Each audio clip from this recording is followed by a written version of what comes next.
চৌধুৰীলৈ নমস্কাৰ।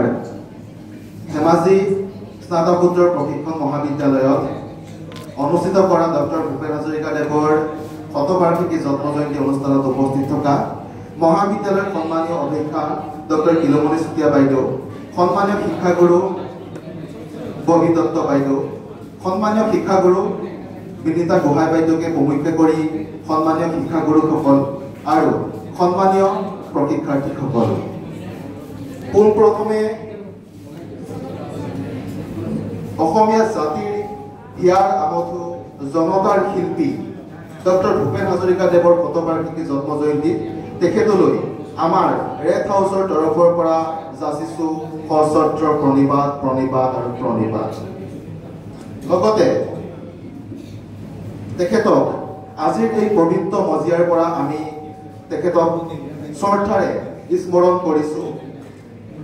এটা যুগৰ স্ৰষ্টা ডক্টৰ ভূপেন হাজৰিকাদেৱৰ জন্ম হৈছিল 1926 চনৰ আজিৰ দিনটোতেই সদিয়া। একেধাৰে তেখেত আছিল গায়ক, গীতিকাৰ, সুৰকাৰ, সংগীত, চলচ্চিত্ৰ পৰিচালক।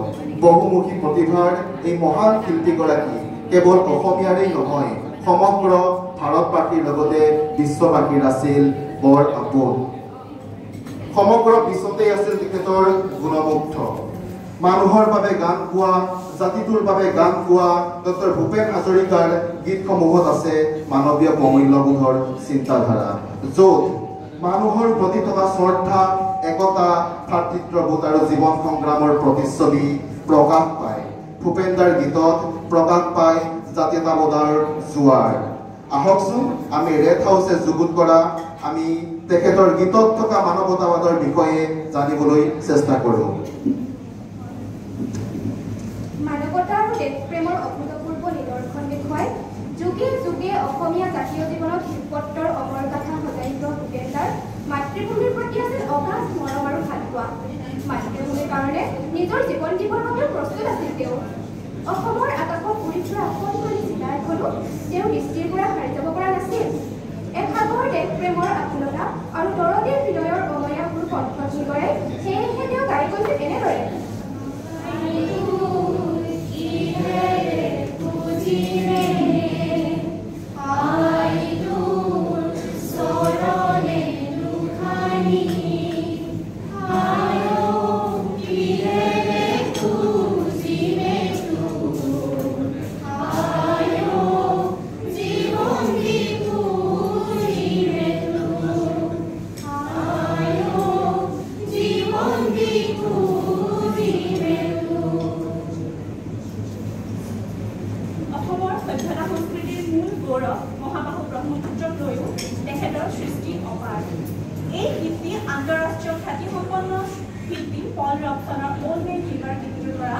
অনুপ্ৰাণিত হৈ ৰচনা কৰিছিল। ভূপেন হাজৰিকাদেৱে গীতটিত ব্ৰহ্মপুত্ৰত হাজাৰ হাজাৰ দুখ, ব্যথা, নৈতিকতা তথা মানৱতাৰ স্খলন দেখিও কেনেদৰে বৈ আছে বুলি প্ৰশ্ন কৰিছে এইদৰে।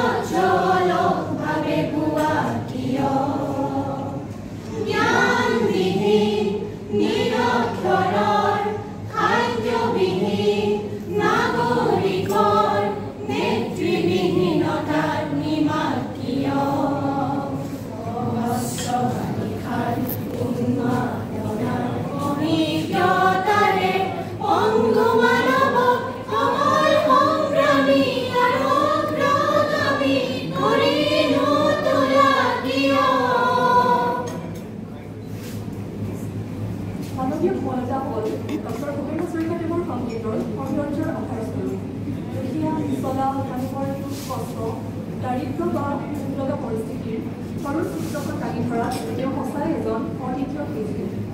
অসমীয়া ভাষাৰ সমাধানী মাটি আৰু খেতিয়কৰ সম্পৰ্কৰ নিৰ্ভেজাল ছবিখন তুলি ধৰি আৱেগ জৰ্জৰিত হৈ মাতৰ কণ্ঠৰে তেওঁ গাই থৈ গৈছে আন এটি অসমীয়া সুৰৰ কালজয়ী।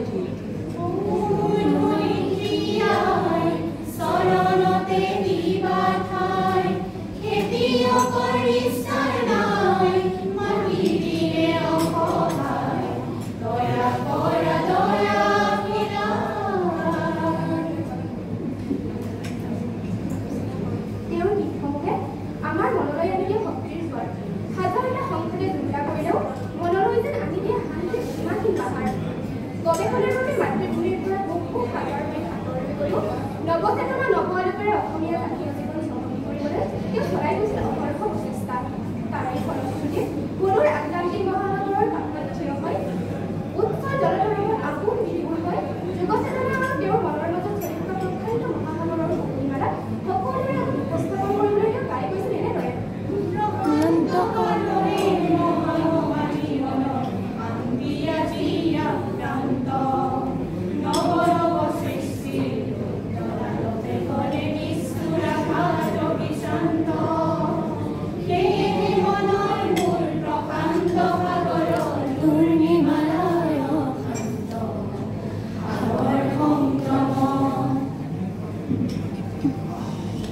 সংগ্ৰাম জীৱনৰ অন্য এক নাম। যেতিয়াই জনতাৰ বিৰুদ্ধে হোৱা অন্যায় শোষণ তেখেতে দেখিছিল, তেতিয়াই জনতাক সজাগ হ'বৰ বাবে গীতৰ মাধ্যমেৰে তেখেতে আহ্বান জনাইছিল। অপশাসনৰ পৰা নিজকে মুক্ত কৰিবলৈ, নিজৰ প্ৰাপ্য অধিকাৰ আঁজৰি ৰাখিবলৈ জনতাক তেখেতে আহ্বান জনাইছিল।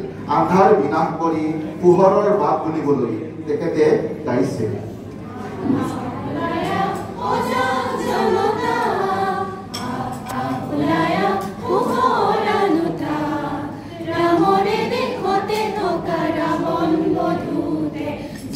যদি যায় জীৱন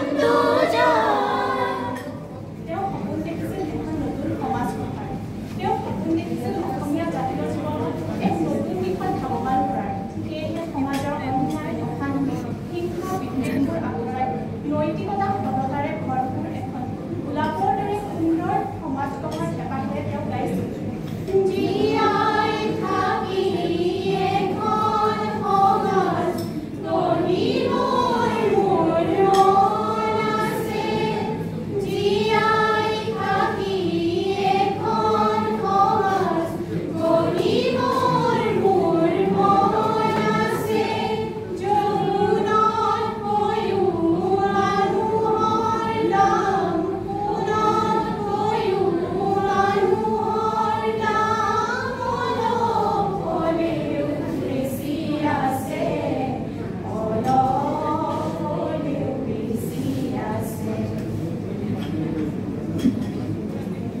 জাতীয়তাবাদ মানৱতাবাদৰ এক উদাত্ত প্ৰতিবাদী কণ্ঠ।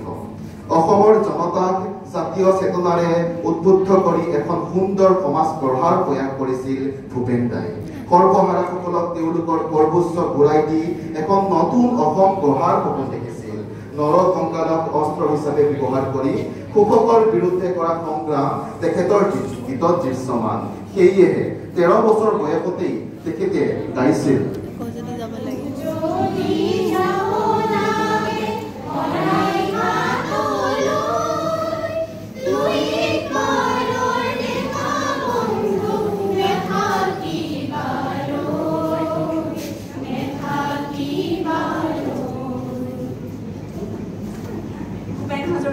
সৃষ্টিৰাজিৰ মাজত আমি সদায় এখন সামাজিক চিত্ৰ দেখিবলৈ পাওঁ।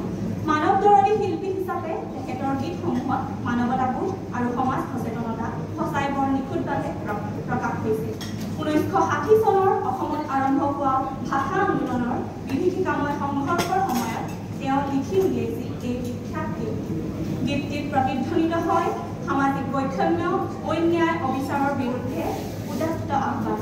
তেখেতৰ গীতত মানুহৰ কোমল হৃদয়ৰ স্পন্দন শুনিবলৈ পাওঁ এনেদৰে।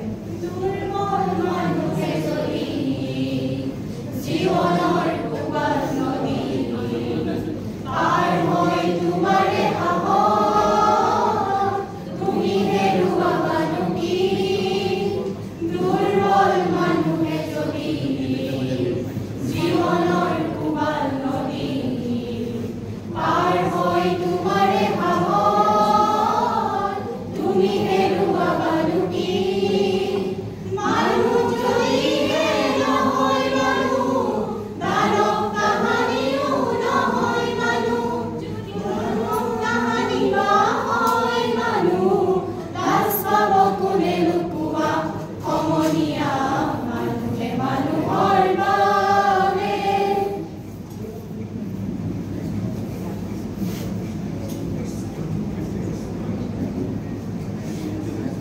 জীৱনটো দুদিনীয়া অচৰ্য বিভূতিৰে মিছা অহংকাৰ মত্ত হৈ এই দুদিনীয়া জীৱনটো অপচয় নকৰি মানৱ সেৱাৰ প্ৰতি হৈ মানৱতাৰ জয়গান গাবলৈ তেওঁ প্ৰতিটো সৃষ্টিৰ দ্বাৰা আহ্বান জনাইছিল।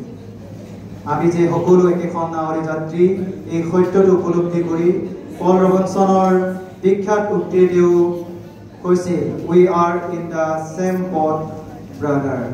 বিশ্ব ভাতৃত্ববোধৰ শিপাডা সকলোৱে মনত জীয়াই তোলাৰ মানসে তেওঁ গাইছিল তেনেদৰে।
অসমৰ অস্তিত্ব ৰক্ষাৰ সংগ্ৰামৰ ভিতৰত অন্যতম হৈছে ৬ বছৰীয়া অসম আন্দোলন, যি আন্দোলনৰ ফলশ্ৰুতিত অসমে লাভ কৰিছিল অসম চুক্তি।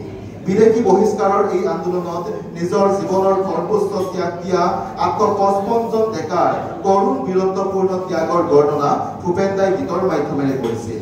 সেয়েহে এটি জাতিক জীয়াই ৰখাৰ সংগ্ৰামত যিসকলে তেজেৰে ইতিহাস ৰচিলে তেওঁলোকলৈ অশ্ৰদ্ধ প্ৰণিপাত জনাই তেখেতে গাইছিল,